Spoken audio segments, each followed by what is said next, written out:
So recently my wife has been hinting that we need to buy a garden hose box.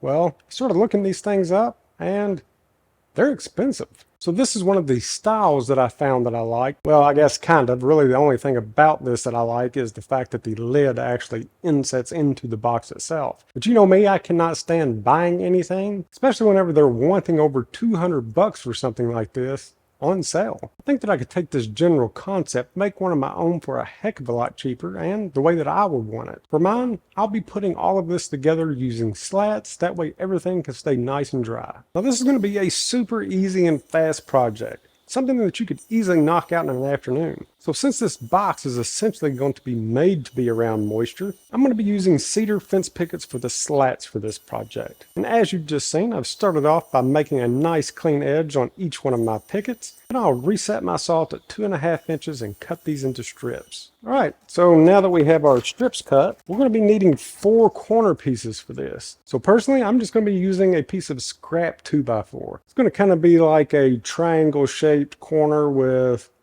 well, let me just show you what I'm talking about. So now to cut our corner brackets, I'm just going to use a scrap piece of 2x4 and rip a 45-degree angle on each side. With my 245s ripped, I'll set my saw back to 90 degrees, my table saw fence at 1.5 inches, and then rip off my 2 edges. This will give me 2 perfect 45-degree angles, kind of in the shape of a triangle.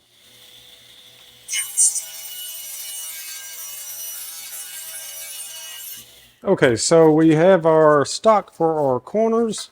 I'm just going to set these aside for right now.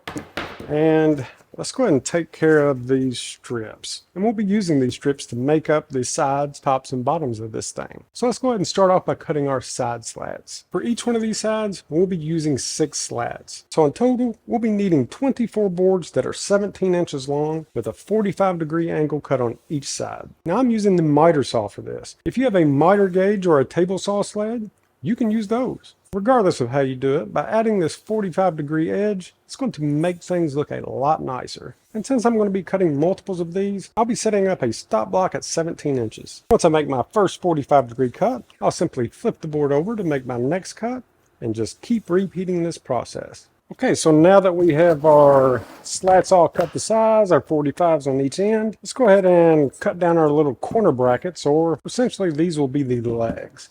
We're going to need 4 of those that are 17 inches long. Now, if you set up a stop block like I did for the previous 17-inch material, keep in mind that that was at a 45-degree angle. So it's going to be totally different whenever you're cutting 90 degrees. So anytime that you change the angle on the cut, you're going to have to adjust your stop block. All right, so now that we have our 4 corners or 4 legs cut to size, I went ahead and put a stain on mine. It's just going to be a lot easier getting these stained before we put our slats on. So if you're wanting to use a different color for these legs, because you'll be able to see some of the legs through the slats, go ahead and get those stained before you assemble. Okay, so I've pulled off 6 of my slats, and we're going to start off with our first leg. Essentially what these legs are going to do is sit right inside each one of these corners, just like this. Then we'll attach here, put our spacers in, and just keep working up. But to start off, we'll just be making 2 panels using our legs. Then we'll use our leftover slats to connect the 2. Now we'll end up putting some screws on this. But just to hold this into place for now, I'm just going to throw in a brad nail. So we want to line the edge of our board up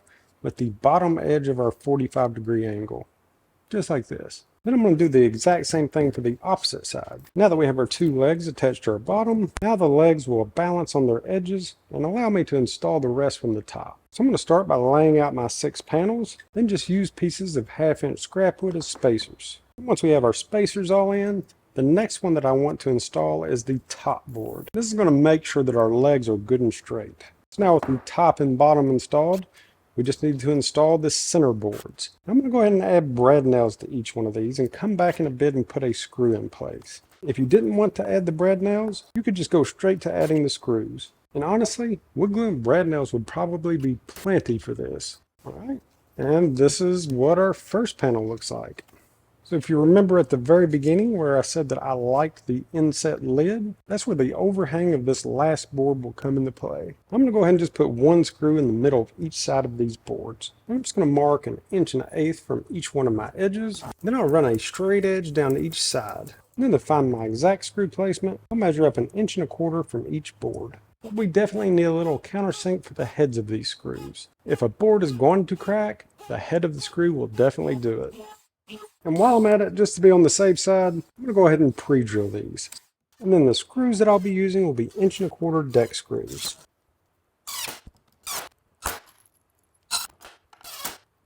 Now let's use our remaining 2 legs and make another one just like it. And if you're planning on doing a little sanding afterwards, make sure that your screw head is sunk just a bit below the surface.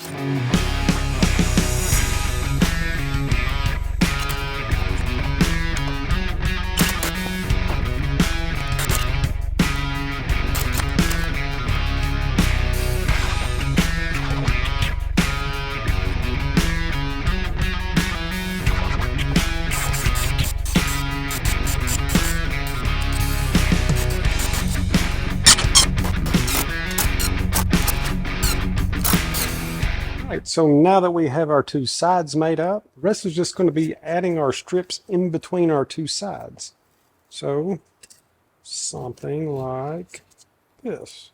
Once we get our first couple of strips on, it's really going to tighten all of this up. So I'll probably be alternating back and forth between each side. So we'll start off by attaching one side and making sure everything is nice and square. Then we'll move on to our second panel. So now that we have that installed, let's just go ahead and swing this around. Do the exact same thing for this side. Now this part will probably be easier just by laying it on its side and working your way up. And for this part, we really don't have to worry about using spacers because we're essentially just lining it up with the boards that are already there. And this part will go much quicker than our first 2 sides because we already know where the glue needs to go.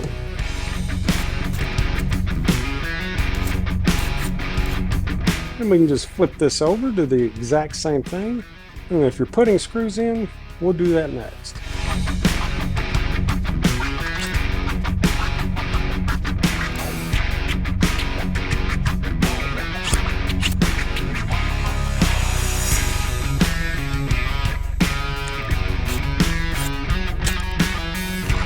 Alright, so now that we have all 4 sides screwed into place, it's time to do a little bit of sanding. We're just going to smooth this out a little bit, sharpen up these corners, and get rid of our pencil marks.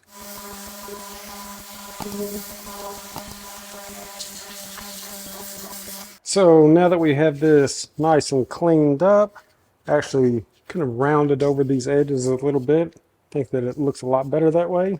Let's go ahead and put our bottom on. So the bottom's pretty much going to be optional because we're just going to be throwing hoses in this. I'm going to go ahead and put a bottom in mind just to stiffen everything up a bit. I'm going to be needing 3 slats that are 2½ inches wide by 16 inches long. I'm going to start off by installing one on the inside beside each one of our legs.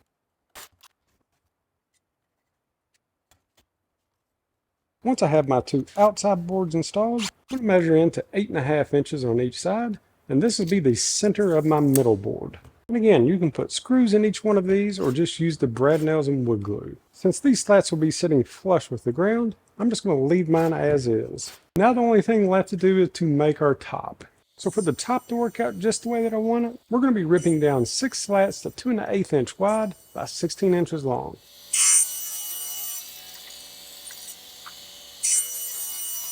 Then we'll be needing 2 slats that are 1¼ inch by 15½ inches long. We'll be using these as connection boards. So now with our 5 slats and our 2 connecting boards, let's put our top together. And to help keep everything square, I'm just going to be using a big T-square. This is actually a sheetrock square, but does the job. And just like we did for the rest of the project, I'm going to be using 1/2 inch scrap wood as my spacers. And the cedar pickets that I've been using are right around 1/2 inch thick. So the opening for our lid is a 16 by 16. I wanted to assemble this top so that it's a 15½ by 16. This is going to help it to slide right into place. Once I have my boards lined up, I'm going to measure 2 inches in on my top and bottom boards. Then I'll just use one of my 16-inch connector boards to make a line. Now these boards will be installed on the inside of our 2-inch mark. Basically, I'm just using this line so I know where to put my glue. Now with my glue line all laid out, I'll just put down a bead of glue on the inside of each one of my lines. This will leave us with 2 inches of overhang on each side. And to connect this top, you can use brad nails, staples, or screws. Completely up to you. since I know my top's probably going to get thrown around a lot, I'm going to go ahead and add a screw on each end of each board. Plus this will also match what I already have. And for center screw placement, we'll measure in 2 5/8 from each corner, and we'll measure up 1 1/16 from each board. And like we did for our other boards, I'm going to make sure to counterbore the heads for each one of these. And since my material is only 1/2 inch thick, I'll be using 1-inch screws. If your material is a little thicker than this, then just stick with the 1 1/4 inch.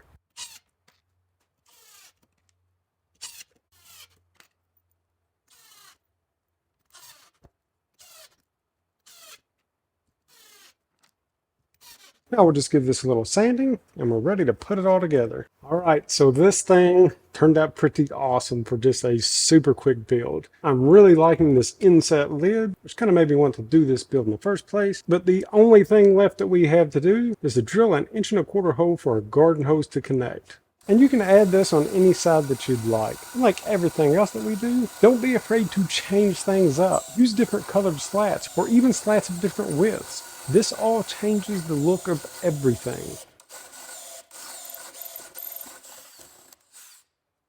Personally, I think it looks pretty cool the way that it is, but that's just me. Whatever you decide to do, just make sure that you put your personal touch to it. Until next time, get up, get out, and get your make on. We'll see you.